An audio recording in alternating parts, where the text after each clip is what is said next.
Hi students, in last lecture we have seen examples of JNET on the basis of pressure due to liquid column, then pressure, atmospheric pressure, gauge pressure, absolute pressure. These examples we have seen in last lecture.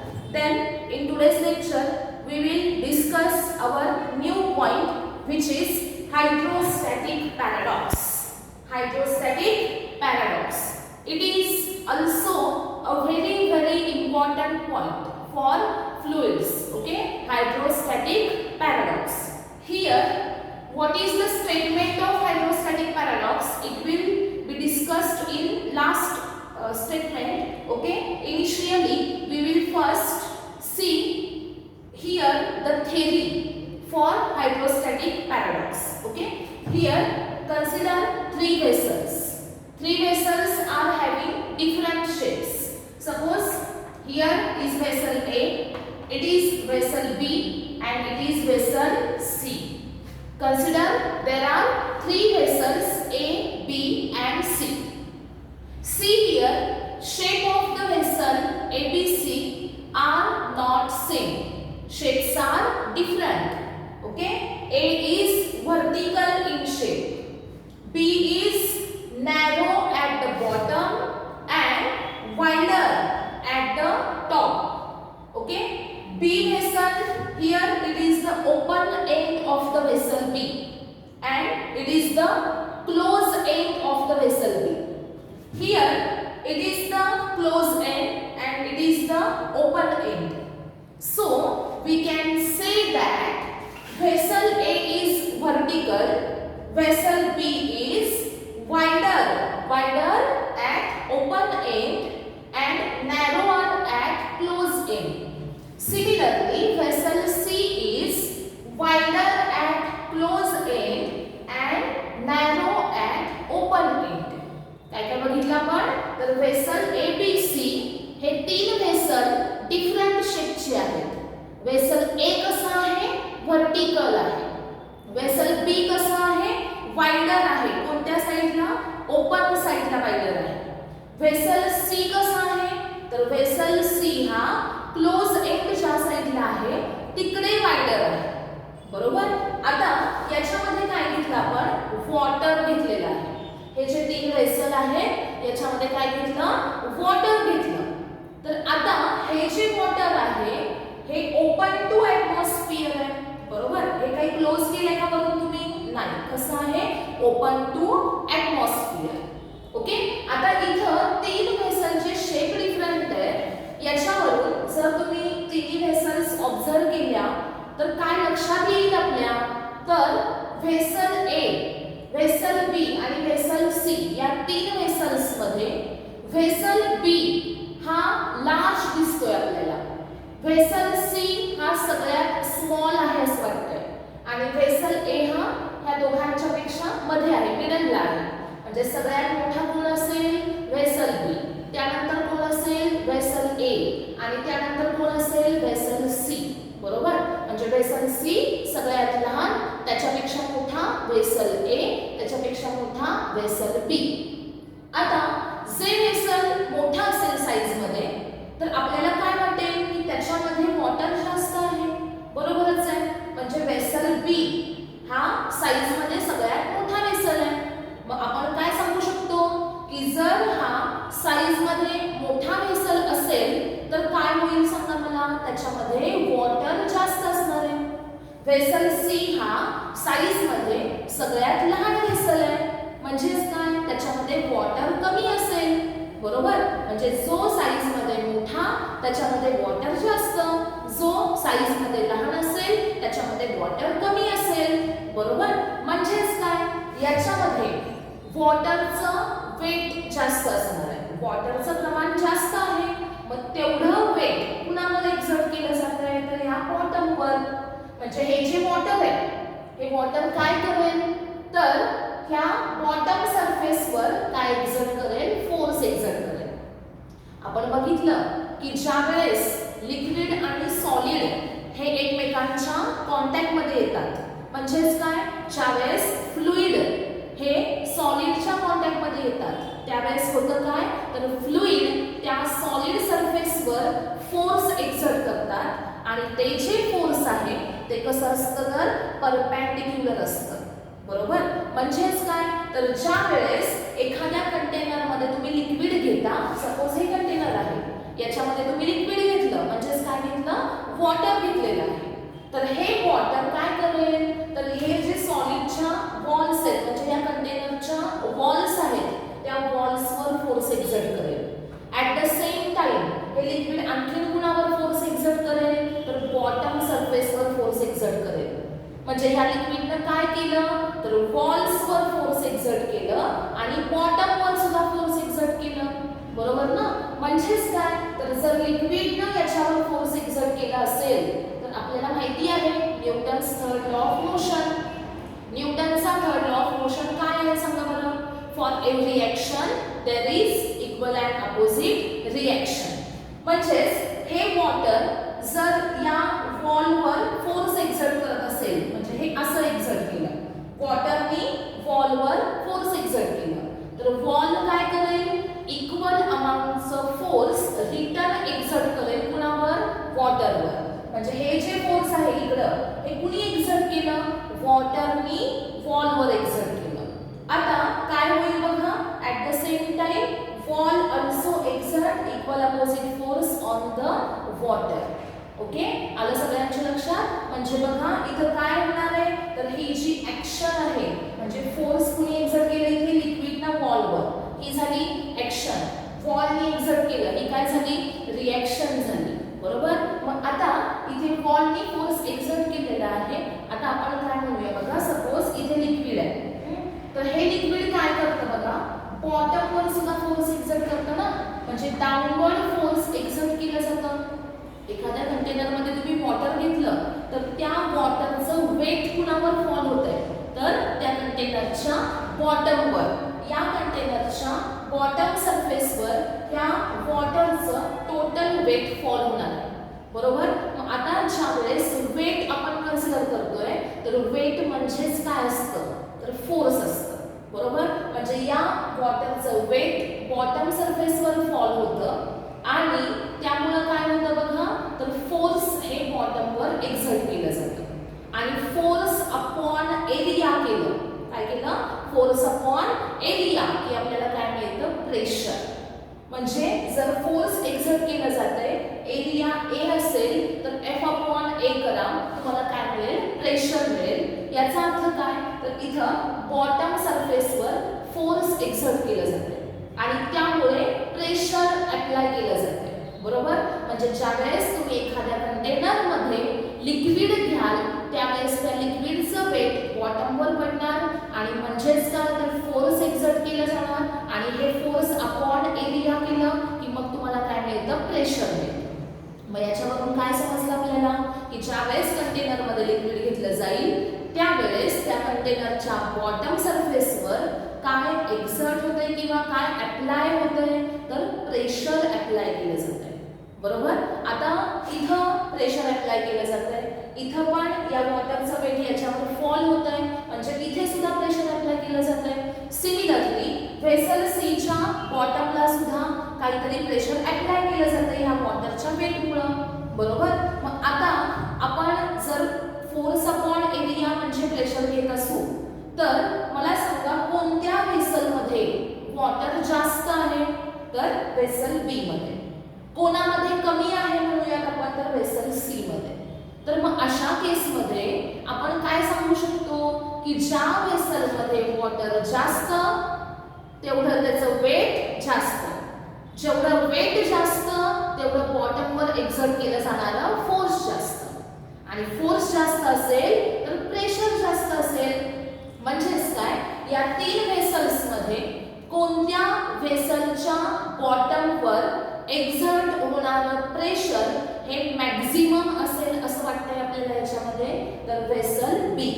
कारण vessel बी मोठा आहे साईजमध्ये, त्याच्यामुळे त्याच्यामध्ये जास्त water आहे आणि म्हणून त्याच्या बॉटमवर एक्झर्ट केलं जाणारं प्रेशर हे मॅक्झिमम असेल असं आपल्याला इथे आता फील होते. पण ते ऍक्च्युअली तसं नाही.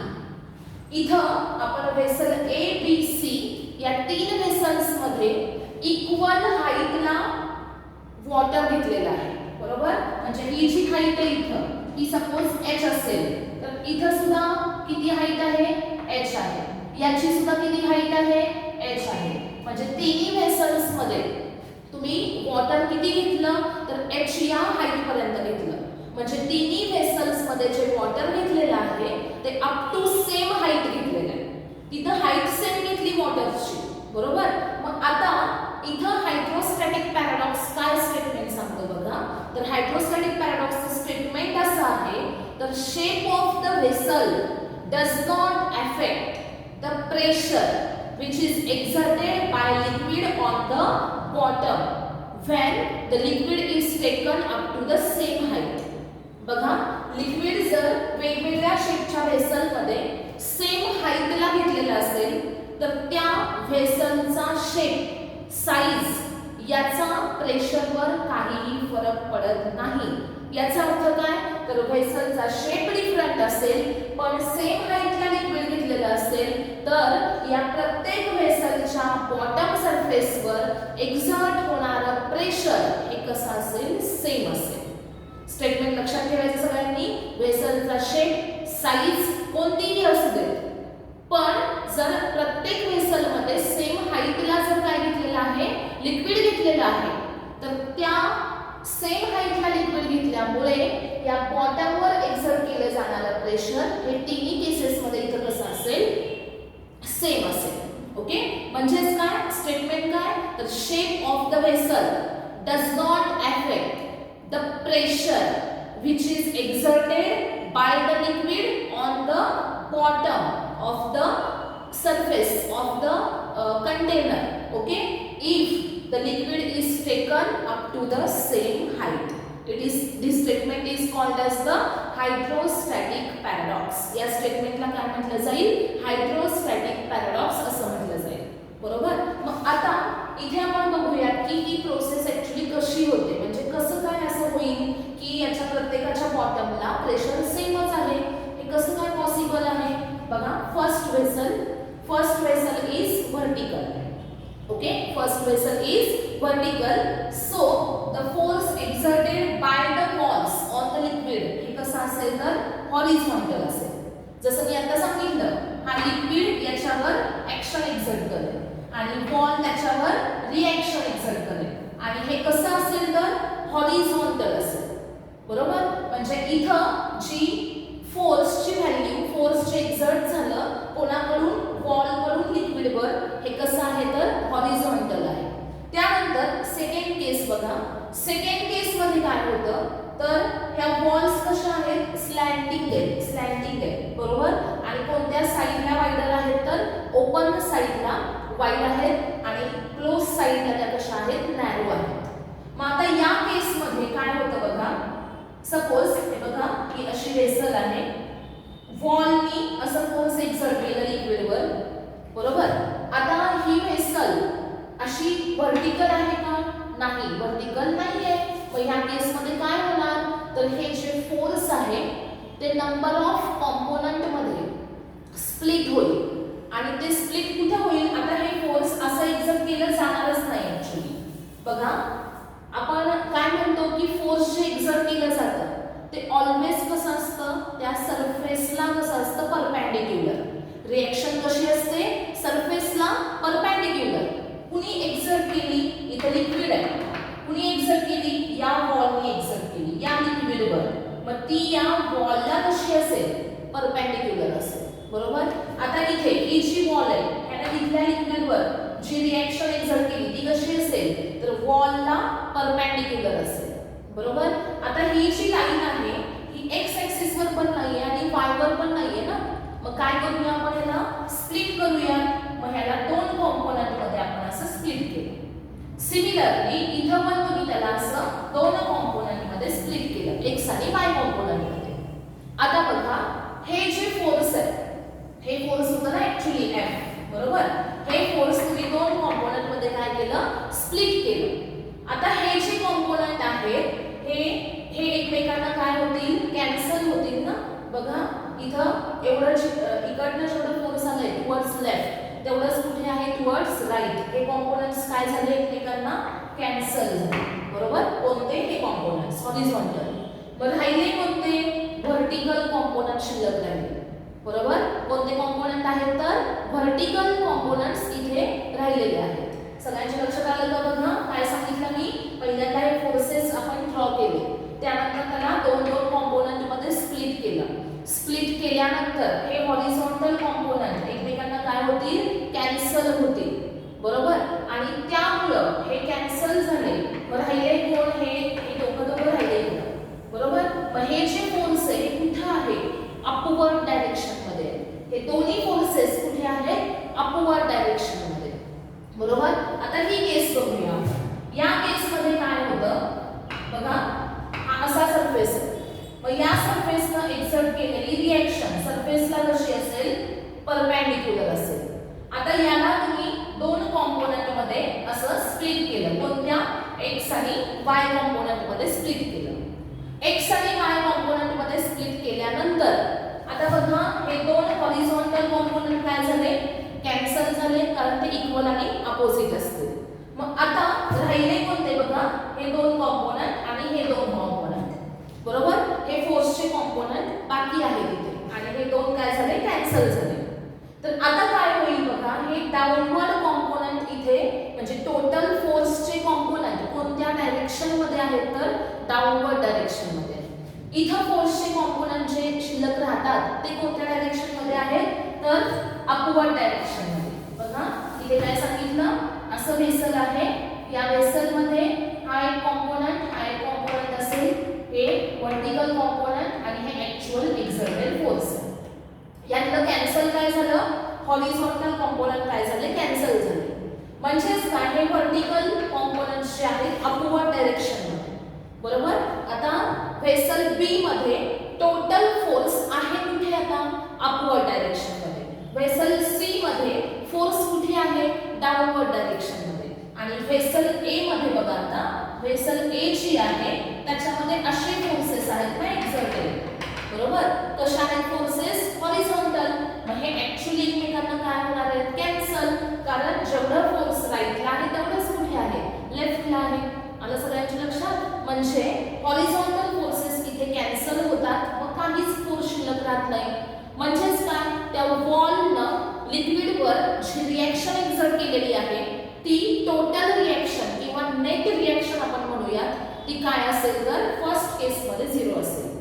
सेकंड केस मध्ये ती कुठे असेल व्हर्टिकली अपवर्ड आणि थर्ड केस मध्ये ती कुठे असेल व्हर्टिकली डाऊनवर्ड. मग आता ह्या केस मध्ये काय होतं तर दुसरं कोणतंही एक्स्ट्रा फोर्स नाहीये किंवा दुसरं कोणतंही एक्स्ट्रा फोर्स या लिक्विडवर एक्झर्ट केलं जात नाही. त्याच्यामुळे काय होतं तर या लिक्विडचं ऍक्च्युअल वेट कशावर फॉल होतं बॉटम सरफेसवर फॉल होतं. बरोबर. इथं काय फॉल झालं त्या लिक्विडचं ऍक्च्युअल वेट फॉल झालं. सपोज आपण असं म्हणूया की हे जे इथं वॉटर आपण घेतलंय ते सपोज 10 kg वॉटर आहे. किती आहे 10 kg वॉटर आहे. तर 10 kg वॉटरमुळे जे काही फोर्स अप्लाय होईल ते इथं असेल. आलं लक्षात सगळ्यांच्या. ह्या केस मध्ये काय होईल बघा ह्या सेकंड केस मध्ये इथं आपण काय म्हणतो तर वॉटर ह्याच्यापेक्षा जास्त वॉटर कशामध्ये आहे व्हेसल बी मध्ये आहे. बरोबर. व्हेसल बी मध्ये जास्त वॉटर आहे कुणापेक्षा व्हेसल ए पेक्षा. मग व्हेसल बी च्या बॉटमवर जास्त फोर्स आहे का नाही. काय सांगितलं इथं प्रेशर इथं जेवढं आहे तेवढंच प्रेशर इथे अप्लाय केलं जाईल. का तर हे जे अपवर्ड वर्टिकल कॉम्पोनंट आहेत हे याच्यामध्ये जे एक्सेस वेट आहे त्याला बॅलन्स करतील. म्हणजे काय सपोज इथे वॉटर आपण किती घेतलं 10 kg घेतलेलं आहे. सेकंड वेसल जी आहे त्याच्यामध्ये सपोज वॉटर आहे 15 kg. किती वॉटर घेतलं आपण याच्यामध्ये 15 kg वॉटर घेतलेलं आहे. बरोबर. आणि याच्यामध्ये किती आहे बघा वेसल सी जे आहे याच्यामध्ये सपोज असेल 1 kg वॉटर. ओके. किंवा आपण वॉटर लिटर मध्ये सुद्धा घेऊ शकतो. इथे सपोज आहे 10 लिटर, इथे किती आहे 15 लिटर आणि इथे किती आहे सपोज 8 लिटर एवढा आहे. ओके. तर आता आम्हाला सांगा इथं 10 आहे इथं 15 आहे इथं 8 आहे. सगळ्यात जास्त कशामध्ये आहे, व्हेसल बी मध्ये आहे. मग काय केलं जातं, तर याचं 15 kgचं वेट कशावर फॉल होतंय, बॉटमवर फॉल होतंय. पण हे जे व्हर्टिकल अपवर्ड फोर्सेस आहेत हे याच्यामधलं हे जे एक्सेस आहे याच्यापेक्षा याच्यामध्ये किती एक्सेस आहे, तर 5 kg एक्सेस आहे. मग ते 5 kg कुणाकडून बॅलन्स केले जातात, तर हे जे अपवर्ड फोर्सेस आहेत ना, हे फोर्सेस याच्यामधलं एक्सेस वेट बॅलन्स करतात. म्हणजे अपवर्ड डायरेक्शन मध्ये किती वेट आहे, तर 5 kg. डाऊनवर्ड किती आहे, 10 kg. आलं लक्षात. इथं जेवढं आहे तेवढं सगळं बॉटमवर पडलं वेट. म्हणजे किती होतं, 10 kg. 10 च्या 10 kg कशावर फॉल झालं, बॉटम सरफेसवर. पण या केस मध्ये काय होतंय बघा, इथे 15 kg आहे आणि व्हर्टिकल अपवर्ड फोर्सेस प्रेझेंट आहेत, बरोबर. आणि हे मग व्हर्टिकल अपवर्ड फोर्सेस ह्याच्यामध्ये एक्सेस जेवढा आहे 5 kg त्याला बॅलन्स करतील.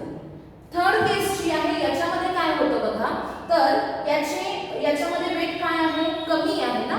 याच्यामध्ये 10 kg होतं, याच्यामध्ये किती आहे, 8 kg आहे सपोज, बरोबर. म्हणजे किती कमी आहे, किती लेस आहे, 2 kg लेस आहे.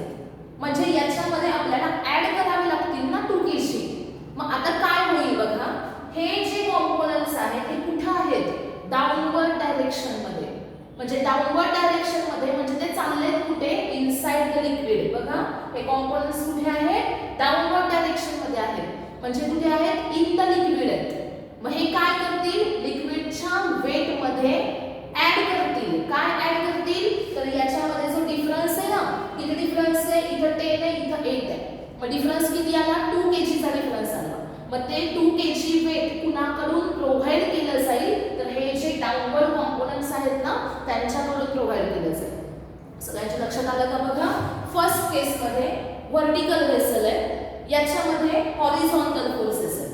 हॉरिझॉन्टल फोर्सेस एकमेकांना कॅन्सल होतील आणि वॉटरचं ऍक्च्युअल वेट जे आहे ते बेसवर फॉल होईल, बरोबर. या केस मध्ये इथं एक्सेस वेट आहे वॉटरचं. हॉरिझॉन्टल कॉम्पोनंट एका साइड काय होतील, एकमेकांना कॅन्सल होतील. त्यानंतर इथे राहतील कोणते, तर व्हर्टिकल अपवर्ड कॉम्पोनंट जे आहेत ते राहतील. व्हर्टिकल अपवर्ड कॉम्पोनंट्स जे आहेत ते कोणत्या साइडला आहेत, वाइडर साइडला, बरोबर. मग आता हे व्हर्टिकल अपवर्ड कॉम्पोनंट हे लिक्विड पासून आउटवर्ड डायरेक्शन मध्ये आहेत ना, इनसाइड द लिक्विड नाही आहेत, कुठे आहेत, they are going outside the liquid. म्हणजे काय होणार, तर इथं जे एक्सेस वेट आहे, जे काही याच्यापेक्षा एक्सेस इथं असेल, हे कुणाकडून बॅलन्स केलं जाईल, तर हे जे अपवर्ड कॉम्पोनंट आहेत त्यांच्याकडून याच्यामध्ये याच्यापेक्षा एक्सेस असणारं वेट जे आहे ते बॅलन्स केलं जाईल. सपोज याच्यामध्ये 10 kg आहे, याच्यामध्ये 15 kg आहे, तर याच्यामध्ये 5 kg एक्स्ट्रा आहे आणि ते कोण बॅलन्स करेल, हे अपवर्ड कॉम्पोनंट. ओके. म्हणजे इथं बॉटमवर किती फॉल झालं, 10 kg फॉल झालं. थर्ड केस मध्ये इथे वॉटर याच्यापेक्षा कमी आहे, म्हणजे किती घेतलं आपण, सपोज 8 kg एवढं घेतलं. इथे मास किती आहे तसं, 8 kg आहे. मग 8 kg इथं काय होतं बघा, हे जे कॉम्पोनंट्स आहेत ते इनवर्ड डायरेक्शन मध्ये स्प्लिट होतात. हॉरिझॉन्टल कॉम्पोनंट कॅन्सल होतील, राहतील कोणते, व्हर्टिकल कॉम्पोनंट शिल्लक राहतील. आणि व्हर्टिकल कॉम्पोनंट हे इनसाइड द लिक्विड आहेत. कुठे आहेत, तर इनसाइड द लिक्विड. मग आता इनसाइड द लिक्विड इथं बघा, गोइंग आउटसाइड द लिक्विड असेल तर वॉटरच्या वेट मधनं ते काय झालं, मायनस झालं. आणि इथं जर गोइंग इनसाइड द लिक्विड आहेत, याचा अर्थ ते वॉटरच्या वेट मध्ये काय होणार आहेत, तर ऍड होणार आहे. मग इथं हे जे कॉम्पोनंट्स आहेत ते काय काम करतील, तर याच्यामध्ये याच्यापेक्षा किती कमी वॉटर आहे, किती कमी वेट आहे, ते एक्सेस तो जो डिफरन्स आहे तो इथं ऍड केला जाईल, इथं तो सबट्रॅक्ट केला जाईल. आलं लक्षात. इथं एक्सेस वेट सबट्रॅक्ट झालं आणि इथे एक्सेस जो रिक्वायर्ड आहे तो ऍड केला गेला. तो ऍड कुणी केला, तर हे व्हर्टिकल डाऊनवर्ड कॉम्पोनंट जे आहेत त्यांनी ऍड केला. आणि मग आता या बॉटमवर फॉल होणारं किती वेट आहे, तर 10 kg. अशा प्रकारे व्हेसलचा शेप कोणताही असू देत, व्हेसल्सचे वेगवेगळ्या शेपच्या व्हेसल्समध्ये जर अप टू सेम हाईट तुम्ही लिक्विड घेतलेलं असेल किंवा फ्लुइड कोणतंही घेतलेलं असेल, तर त्या व्हेसलच्या बेसवर म्हणजेच कशावर, तर बॉटमवर जे प्रेशर अप्लाय होईल ते सगळ्या केसेसमध्ये कोणताही शेप असेल वेसलचा तरी सुद्धा ते कसं असेल सेम असेल. आलं सगळ्यांच्या लक्षात. म्हणजे shape of the vessel or size of the vessel does not affect the pressure which is applied on the base of the container if the container consists the liquid up to the same height. समजलं सगळ्यांना. Containers मध्ये वेगवेगळ्या शेपच्या same हाईटला liquid घेतलेलं असेल तर प्रत्येकाच्या बेसवर fall होणारं प्रेशर हे कसं असेल सेम. पण सगळ्यात महत्त्वाची कंडिशन की या सगळ्यांची हाईट कशी पाहिजे सेम पाहिजे. जर हाईट डिफरंट असेल तर प्रेशर डिफरंट असेल. हाईट सेम असेल तरच प्रेशर सेम असणार.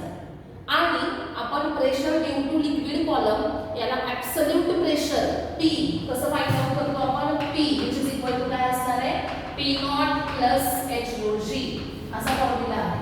म्हणजे याच्या बॉटमवर फॉल होणारा प्रेशर आपण कसं फाइंड आउट करणार तर P0 plus H rho G. Okay. आता बघूया. सपोज फर्स्ट वेसलच्या बेसवर असणारा प्रेशर असेल सपोज P1.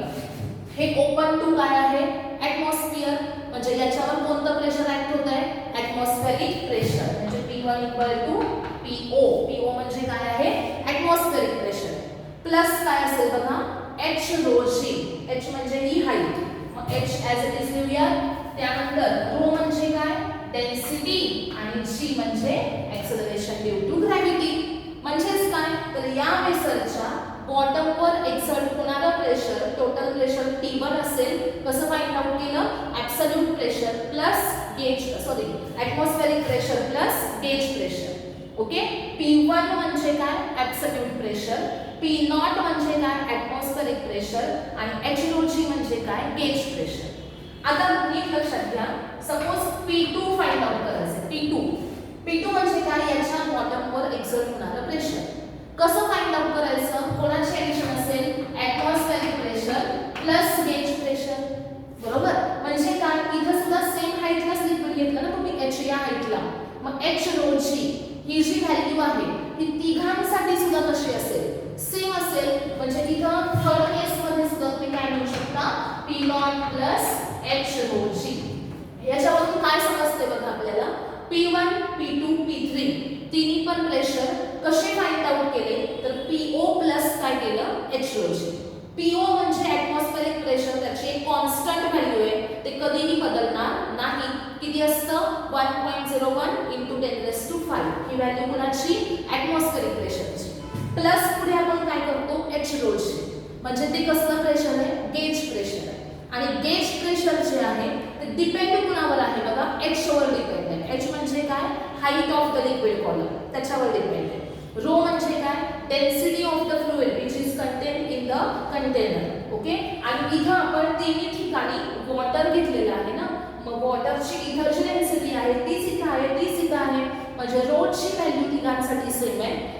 H ची व्हॅल्यू तिघांसाठी सेम आहे. G ची व्हॅल्यू कॉन्स्टंट आहे. ॲटमॉस्फेरिक प्रेशर कॉन्स्टंट आहे आणि त्यामुळे P1 P2 P3 तिन्ही पण काय असतील सेम असतील.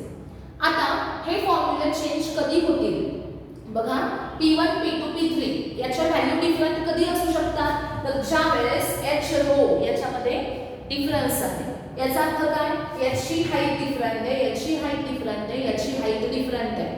वॉटर कॉलम म्हणजे याच्यामध्ये सपोज 10 सेंटीमीटर एवढ्या हाईट पर्यंत घेतलं. यात 8 सेंटीमीटर यात 5 सेंटीमीटर अशा हाईट सपोज तुम्ही डिफरंट घेतल्या असतील तर इथं H च्या व्हॅल्यू डिफरंट पुटअप होतील. ओके. आणि मग P1 P2 आणि P3 च्या व्हॅल्यू काय होऊ शकतात तर चेंज होऊ शकतात. बरोबर. म्हणजेच काय जर H चेंज झाला तर प्रेशर चेंज होणार नाही. बरोबर. आणि रो चेंज झाला तर प्रेशर चेंज होणार नाही. याचा अर्थ काय suppose up to same height घेतली तुम्ही पण इथं घेतलंय ऑइल, इथं घेतलंय वॉटर, इथं घेतलंय मर्क्युरी. ओके. तर बघा इथं ऑइल वॉटर मर्क्युरी असे तीन तुम्ही वेगवेगळे लिक्विड घेतलेले आहेत. तर काय होऊ शकतं प्रत्येक लिक्विडची डेन्सिटी डिफरंट आहे पण हाईट सेम आहे. बरोबर. म्हणजे याच्यामध्ये H कॉन्स्टंट ठेवला आणि रो चेंज झाला तरी पण ॲब्सोल्यूट प्रेशर चेंज होत आहे. आणि रो सेम ठेवला आणि याचा अर्थ काय, तर सेम लिक्विड आहे, डिफरंट टाइपच्या डिफरंट शेप असलेल्या व्हेसल्स मध्ये घेतलं, सेम हाईटला घेतलं तरच त्याच्या बॉटमवर असणारा प्रेशर सेम असेल. जर तुम्ही डिफरंट लिक्विड सेम हाईटला घेतले असतील तर प्रेशरची व्हॅल्यू डिफरंट असेल. सेम लिक्विड डिफरंट हाईटला घेतलं असेल तरी प्रेशरची व्हॅल्यू डिफरंट असेल. बरोबर, म्हणजेच काय तर तुम्हाला काय सेम असायला पाहिजे, तिन्ही किंवा जेवढे काही कंटेनर्स तुम्ही घ्याल त्याच्या सगळ्या कंटेनर्स मध्ये सेम लिक्विड पाहिजे, सेम हाईटला पाहिजे ते लिक्विड. बरोबर, मग तर त्याच केसमध्ये त्या व्हेसलचा शेप साईज ती त्या प्रेशरवर मॅटर करणार नाही. समजलं सगळ्यांना हायड्रोस्टॅटिक पॅराडॉक्स? हायड्रोस्टॅटिक पॅराडॉक्सचं स्टेटमेंट काय आहे कळलं सगळ्यांना? साइज ऑफ द व्हेसल और shape of the vessel does not affect the pressure which is exerted on the base by the fluid if the fluid is taken in all vessels up to the same height. This is the statement of hydrostatic paradox. Okay, now our next point will be Pascal's law. Next point is Pascal's law. Consider here there is a vessel which has 4 openings like this.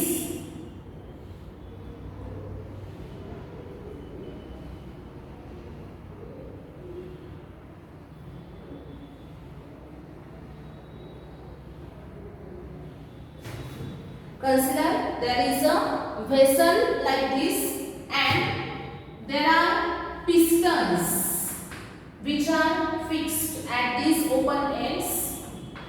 There are pistons at each end. Okay, like this, and fluid, that is liquid or gas, it is taken inside this container. Okay, consider there is a vessel like this. It contains ends A, B, C and D. There are 4 openings to the vessel. Okay, but these ends are not open. इथं opening दिलेले आहेत पण ते ends जे आहेत ते इथं open ठेवलेले नाहीयेत. इथं काय केलंय तर या प्रत्येक एंडला इथं पिस्टन बसवलेले आहेत. काय आहे तिथे पिस्टन्स आहेत. म्हणजे हा पिस्टन 1 असेल, हा पिस्टन 2, हा 3, हा 4, असे 4 पिस्टन्स 4 एंडला इथे काय केलेले आहेत फिक्स केलेले आहेत.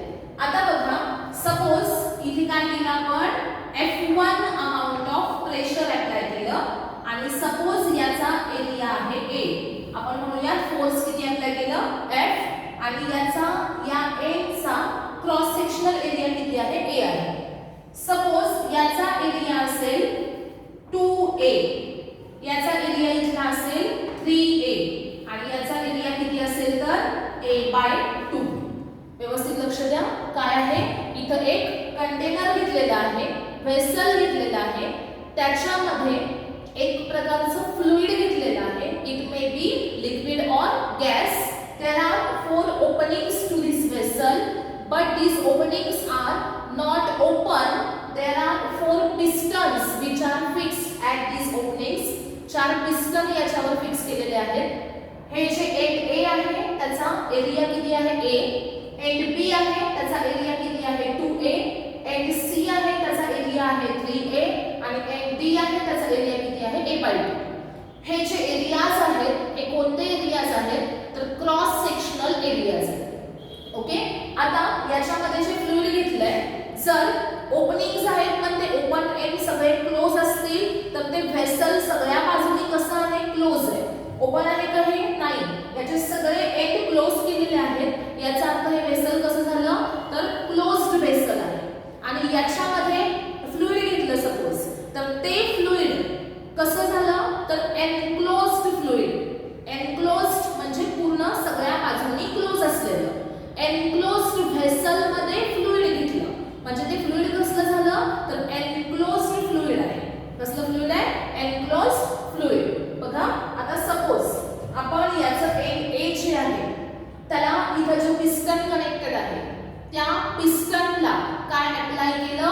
फोर्स अप्लाय केलं. काय आहे इथं? पिस्टन आहे. बघा हा आहे पिस्टन. सेम तसाच इथं आणि इथं हे सुद्धा काय आहे? पिस्टन कनेक्टेड आहे. मग आता जर तुम्ही पिस्टनला फोर्स अप्लाय केलं तर हे जे फोर्स अप्लाय केलेलं आहे हे पिस्टनमुळे कोणावर अप्लाय केलं जाईल? तर इथं जे लिक्विड आहे ना सगळं फ्लुइड त्याच्यावर अप्लाय केलं जाईल. म्हणजे काय होणार? इथून तुम्ही या पिस्टनला फोर्स अप्लाय केला तर पिस्टन काय करेल? त्याला जे फोर्स अप्लाय झालं ते फोर्स कुणाला अप्लाय केलं त्यानं? तर इथं जे लिक्विड आहे त्या लिक्विडला अप्लाय केलं. सपोज त्यानं फोर्स अप्लाय किती केलं पिस्टन ए ला? तर F amount of force apply केलं. मग तिथं असणारं प्रेशर आपण म्हणूया TA आहे. ते कसं काढायचं? तर F upon A. Pressure at A काय असेल? तर फोर्स अपॉन एरिया काय असेल? F upon A. बरोबर? मग आता पास्कल्स लॉ काय आहे हे स्टेटमेंट पहिला टाकून बघूयात आणि मग हे प्रूफ बघूया. पास्कल लॉ काय सांगतो? तर जर तुम्ही एनक्लोज्ड फ्लुइड घेतलं असेल आणि त्या एनक्लोज्ड फ्लुइडच्या कोणत्याही पॉइंटला प्रेशर अप्लाय केलं तर ते प्रेशर त्या फ्लुइडच्या प्रत्येक पॉइंटला सेम अमाउंट मध्ये ट्रान्सफर केलं जाईल आणि प्लस काय होईल? ते फक्त फ्लुइडला अप्लाय न होता त्या फ्लुइडच्या ज्या कंटेनर मध्ये घेतलेला आहे त्या कंटेनरच्या वॉल्सला सुद्धा ते अप्लाय केलं जाईल. स्टेटमेंट काय आहे बघा? Pressure applied at any point to the enclosed fluid. Pressure applied at any point to the enclosed fluid get transmitted to the every point of the fluid. Okay? ते प्रेशर कुठे transfer केलं जाईल? त्या फ्लुइडच्या प्रत्येक पॉइंटला ट्रान्सफर केलं जाईल. As well as it is transferred to the walls of the vessel in which it is kept. Okay? म्हणजे काय? सपोज एखादं व्हेसल आहे ते सगळ्या बाजूंनी क्लोज आहे, त्याच्यामध्ये फ्लुइड घेतलं, त्याला एका कोणत्या तरी पॉइंटला प्रेशर अप्लाय केलं तर ते प्रेशर त्या फ्लुइड मध्ये प्रत्येक पॉइंटला सिमिलरली अप्लाय केलं जातं आणि फक्त फ्लुइडलाच अप्लाय न होता आणखी कुणाला ते अप्लाय केलं जातं? तर ते फ्लुइड ज्या कंटेनर मध्ये आहे त्या कंटेनरच्या वॉल्सला सुद्धा अप्लाय केलं जातं. ओके? स्टेटमेंट सगळ्यांनी व्यवस्थित लक्षात ठेवा.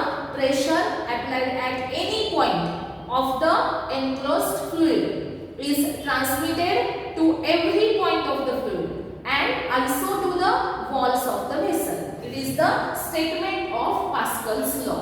ओके? हे झालं त्याचं स्टेटमेंट. आता स्टेटमेंट नुसार बघा इथं प्रेशर किती अप्लाय झालं? तर F upon A. A end जे आहे ओपन, इथं प्रेशर किती अप्लाय झालं? इथं जे फोर्स F अप्लाय झालं किती एरियावर अप्लाय झालं? Small a. एवढ्या एरियावर अप्लाय झालं आणि त्यामुळे प्रेशर आहे किती? तर PA = F upon A. Okay? म्हणजे या फोर्समुळे या पिस्टनवर एक्झर्ट झालेलं प्रेशर हे किती आहे? F upon A.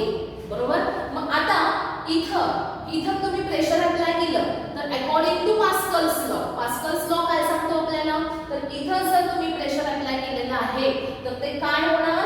या फ्लुइड मध्ये प्रत्येक पॉइंटला ते अप्लाय केलं जाईल. म्हणजे सपोज इथं प्रेशर अप्लाय झालं असेल तर तेच प्रेशर ह्या पॉइंटला असेल, तेच प्रेशर ह्या पॉइंटला असेल. तुम्ही कुठेही चेक करा फ्लुइड मध्ये सगळीकडे प्रेशर कसं असेल? सेम असेल. ओके? म्हणजे इथं जे प्रेशर अप्लाय झालं ते ह्या फ्लुइडवर सुद्धा अप्लाय झालं आणि फ्लुइडवर अप्लाय झाल्यामुळे काय होणार बघा आता?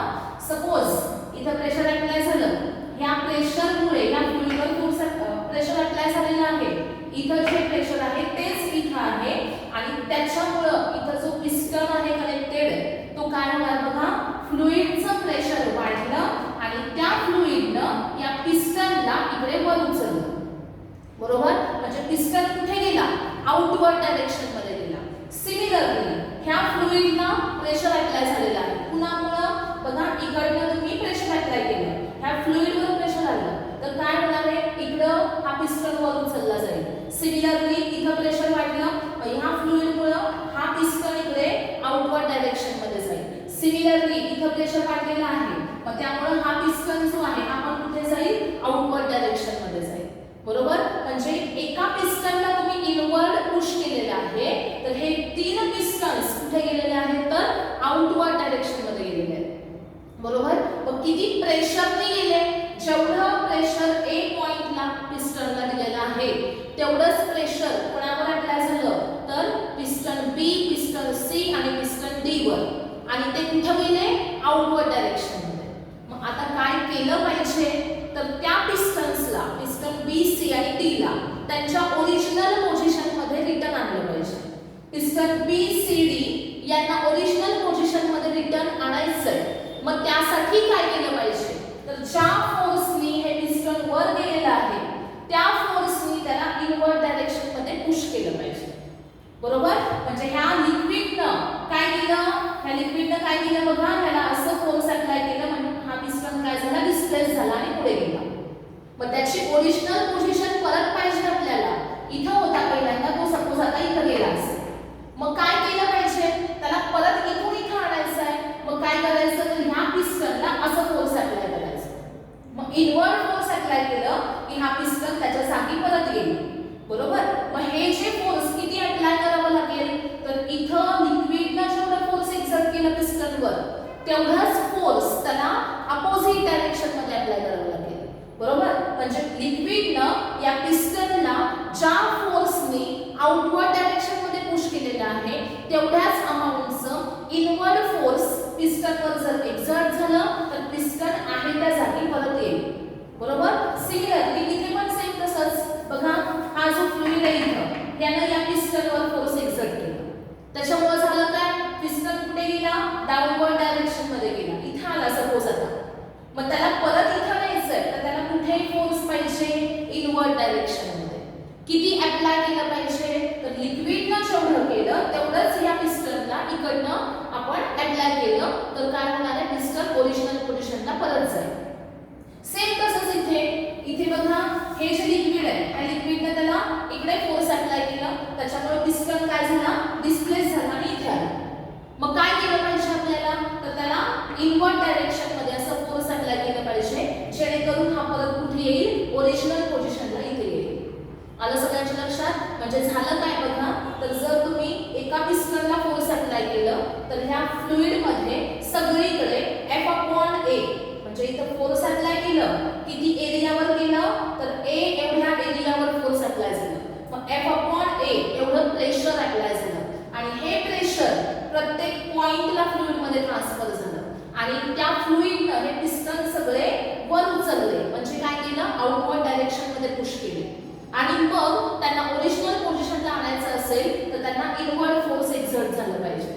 बरोबर, मग आता हे फोर्सेस किती असले पाहिजे हे आपल्याला फाइंड आउट करायचे की इथं किती फोर्स अप्लाय केलं पाहिजे, इथं किती फोर्स अप्लाय केलं पाहिजे आणि इथं किती केलं पाहिजे. म्हणजे FA माहिती आहे, तो आहे F, FB, FC, FD ते आपल्याला फाइंड आउट करायचे. ओके, आता pressure at point A is equal to काय असणार, pressure at point B equal to pressure at point C equal to pressure at point D. आता हे कसं काय तर A पॉइंटला जेवढं प्रेशर आहे इथं A ला तेवढंच B ला आहे, तेवढंच C ला आहे, तेवढंच कुठे आहे D ला. आता सांगितलं पास्कल्स लॉचं स्टेटमेंटच काय तर एका पॉइंटला अप्लाय केलेलं प्रेशर हे प्रत्येक पॉइंटला ट्रान्सफर केलं जाईल आणि त्यामुळे फ्लुइड मध्ये प्रत्येक पॉइंटला कुठेही चेक करा प्रेशर कसं असेल, सेम असेल. मग pressure at point A equal to pressure at point B equal to pressure at point C equal to काय असेल, प्रेशर ॲट पॉइंट D. आता PA इक्वल टू किती आहे बघा, F/A आहे. PB equal to PB equal to PA आहे ना, PB equal to काय आहे, PA म्हणजे B पॉइंटला किती प्रेशर आहे तर जेवढं A ला आहे. मग PB equal to PA equal to F/A असं असेल ना. आता बघा, सपोज PB काढायचं आहे आपल्याला, प्रेशर ॲट B, तर काय केलं पाहिजे, याचा एरिया किती आहे बघायचा, एरिया किती आहे 2A, याचा एरिया किती आहे 2A एवढा एरिया आहे. मग आता मला सांगा F/A एवढं आन्सर येण्यासाठी PB आणि PA सेम आहेत. मग इथं 2A असेल तर इथं किती असला पाहिजे, मग त्याची आन्सर त्याची व्हॅल्यू PA ला इक्वेट होईल तर इथं किती असला पाहिजे 2F, म्हणजे हा 2 कॅन्सल होईल आणि आन्सर किती येईल तर F/A येईल. बरोबर, म्हणजे फोर्सची व्हॅल्यू किती असली पाहिजे 2A A. लक्षात घ्या बघा आता मी काय सांगितलं तर हे आउटवर्ड फोर्स एक्झर्ट झालं मग याच्यामुळं याला किती इनवर्ड फोर्स एक्झर्ट केलं पाहिजे तर 2F एवढं फोर्स एक्झर्ट केलं पाहिजे कोणावर पिस्टनवर म्हणजे काय होईल तो ओरिजिनल पोझिशन मध्ये स्टेबल होईल ओके सेम तसंच आपण हे फाइंड आउट करूया आता थर्ड कोण आहे बघा पिस्टन C आहे C याचा एरिया किती आहे बघा क्रॉस सेक्शन एरिया 3A एवढा एरिया आहे बरोबर एरिया किती आहे 3A सपोज PC आणि PA दोघांचे प्रेशर कसे आहेत सेम आहे PA किती आहे F/A PC F/A येण्यासाठी इथं जर 3A असेल तर वर किती असला पाहिजे तर 3F तर मग आन्सर आपल्याला काय येईल तर F/A येईल म्हणजे काय तर या पिस्टनला ओरिजिनल पोझिशन मध्ये ठेवण्यासाठी त्याच्यावर इनवर्ड फोर्स किती एक्झर्ट झाला पाहिजे 3F एवढं फोर्स एक्झर्ट झालं पाहिजे कळलं त्यानंतर सिमिलरली PD बघूया PD म्हणजे काय प्रेशर ऍक्टिंग आता इथं याचा एरिया किती आहे बघा A/2 एवढा एरिया आहे जर A/2 एरिया असेल हा A/2 एरिया आहे मग आपल्याला F/A असा फॉर्म्युला इथे येण्यासाठी तर फोर्स किती एक्झर्ट झाला पाहिजे तर F/2 किती फोर्स एक्झर्ट झाला पाहिजे F/2 म्हणजे इनवर्ड फोर्स याच्यावर किती असलं पाहिजे F/2 असलं पाहिजे सगळ्यांना समजलं का बघा प्रेशर अप्लाय कुठे केलं तर एंड A ला एरिया किती आहे A आहे प्रेशर किती अप्लाय झालं F/A हे प्रेशर पिस्टननी कुणावर अप्लाय केलं या फ्लुइडवर अप्लाय केलं फ्लुइडवर अप्लाय झालं त्याचप्रमाणे ते कुणावर झालं या कंटेनरच्या वॉल्सवर सुद्धा फोर्स अप्लाय झाला बरोबर म्हणजे हे जे प्रेशर आहे हे कुठे कुठे पोहोचलं बघा प्रेशर अप्लाय या फ्लुइडच्या प्रत्येक पॉइंटला मिळालं त्याचप्रमाणे या कंटेनरच्या वॉल्सला सुद्धा मिळालेलं आहे बरोबर मग आता इथं काय झालं मग या फ्लुइडनं या पिस्टनवर फोर्स एक्झर्ट केलं पिस्टन कुठे गेला आउटवर्ड डायरेक्शन मध्ये सिमिलरली हा पिस्टन कुठे गेला इकडे डाउनवर्ड डायरेक्शन मध्ये हा पिस्टन इकडे गेला बरोबर आउटवर्ड डायरेक्शन मध्ये मग काय केलं पाहिजे आपल्याला तर पिस्टन्स त्यांच्या जागेवरून काय झाले मूव्ह झालेले आहेत आउटवर्ड मग त्यांना ओरिजिनल पोझिशनला परत रिटर्न आणायचंय मग त्यासाठी काय करायचं तर ज्या फोर्सनी त्यांना बाहेर ढकललेलं आहे बाहेर पुश केलेलं आहे तेवढ्याच फोर्सनी त्यांना अपोजिट डायरेक्शन मध्ये बघा तेवढंच फोर्स काय केलं पाहिजे इनवर्ड डायरेक्शन मध्ये अप्लाय केलं पाहिजे आता इथं प्रेशर आहे F/A इथं जेवढं प्रेशर आहे तेवढंच इथं असलं पाहिजे तेवढंच इथं आणि तेवढंच इथं म्हणजे PA PB PC आणि PD या चार व्हॅल्यू कशा असतील सेम असतील PA आहे F/A याचा एरिया आहे 2A PB चा एरिया 2A आहे मग किती फोर्स अप्लाय केला पाहिजे 2F म्हणजे प्रेशरचा फॉर्म्युला काय आला F/A म्हणजे F/A येण्यासाठी म्हणजे PA एवढंच प्रेशर मिळण्यासाठी 2A एरिया असणाऱ्या या B सेक्शनला फोर्स किती अप्लाय झाला पाहिजे 2F सिमिलरली PC ला किती पाहिजे 3F आणि PD ला किती पाहिजे F/2 बरोबर म्हणजेच काय तर हे जे लिक्विड आहे यानं याच्यावर फोर्स किती एक्झर्ट केलं 2F आणि म्हणून आपल्याला किती एक्झर्ट करावं लागते 2F ओके म्हणजे हे आउटवर्ड फोर्स सुद्धा किती असणार आहे 2F असणार आहे म्हणून तो बाहेर गेला तिकडे आणि इनवर्ड फोर्स सुद्धा किती असलं पाहिजे तेवढंच फक्त त्याच्या अपोजिट सेम तसंच हा याचा एरिया 3A आहे म्हणजे इथल्या लिक्विडनं या पिस्टनला किती फोर्सने पुश केला 3F नं म्हणजेच काय